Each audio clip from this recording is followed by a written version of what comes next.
So this idea of reciprocal, let's just go ahead and like write the two equations there. So reciprocal function here. So f of x again is x minus 3, and then our reciprocal of that, g of x, is 1 over x minus 3. Okay, so we're just reciprocating it. And then it says make a table for each function and then graph each function. So let's make a table x, y. Give me some numbers. Come on. 7. Let's go like around, let's go around 0. 1. How about -1? 2, -2, -3. Can I go 3? Sure. Good with that? Over here, let's go 2, 5, 4, and 5. Let's go that. Same thing.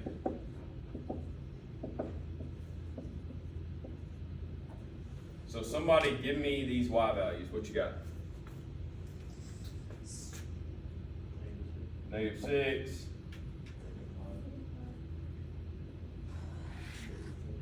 Yeah, it should just slope of 1, right? So -3, -2, -1, 0, 1, 2, right?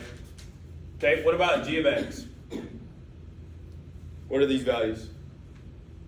-3 is -1/6.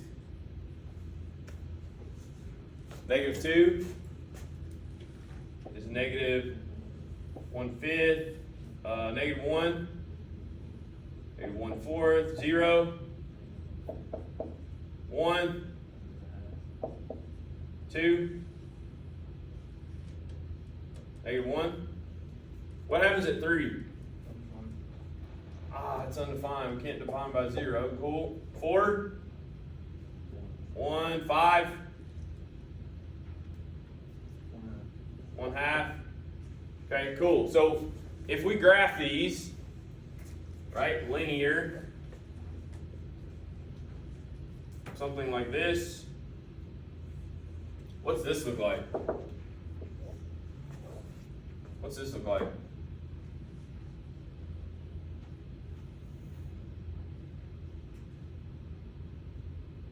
What is this telling us? We should know that from yesterday. What? There's a hole.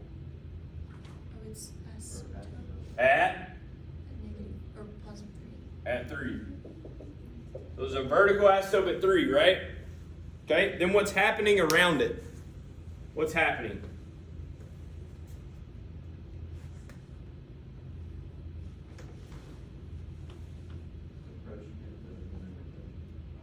It's approaching what though?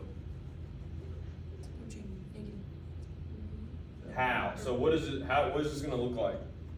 Starts from on the left side. It starts from the left and goes, and then it reaches a point and it curves down like that. And then on the other side, it's from the starts from the asymptote and goes to that way. Awesome. Okay.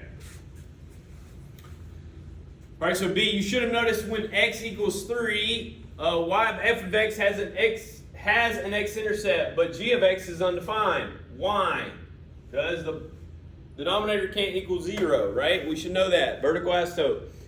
Okay, to more accurately stretch and understand this, okay, they ask us to do this. So here's what I want you guys to do. Somebody, like people with calculators, give me, like, plug in the 2.9 and see what you get. So, like, somebody take one, somebody work from the right, somebody work from the left, and start giving me those. We'll fill in that chart there.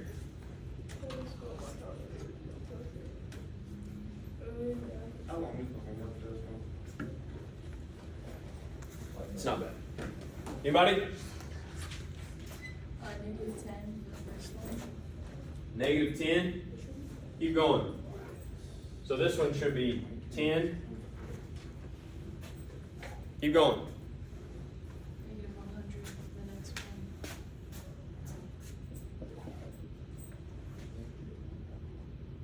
one. what's gonna happen? 1,000 negative. 10,000.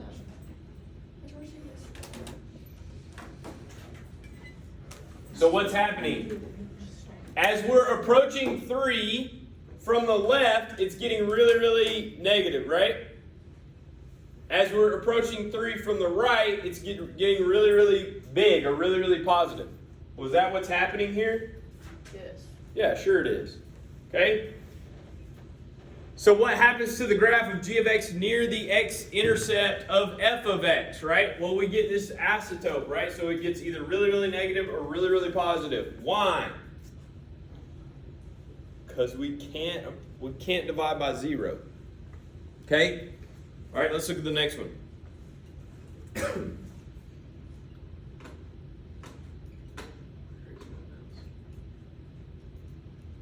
All right, so now we have f of x equals x squared minus 4. What does that look like? X squared minus 4. Come on, what does that look like? We should know. It's going to be quadratic. Yep, so it's quadratic, it's parabola, and it's moved down 4. Okay, so it's moved down 4. So we have 1, 2, 3, 4, and we have this parabola. Okay, so now consider the graph of g of x is 1 over f of x. The same deal. We're doing the reciprocal again. Okay, so if we reciprocate this, okay,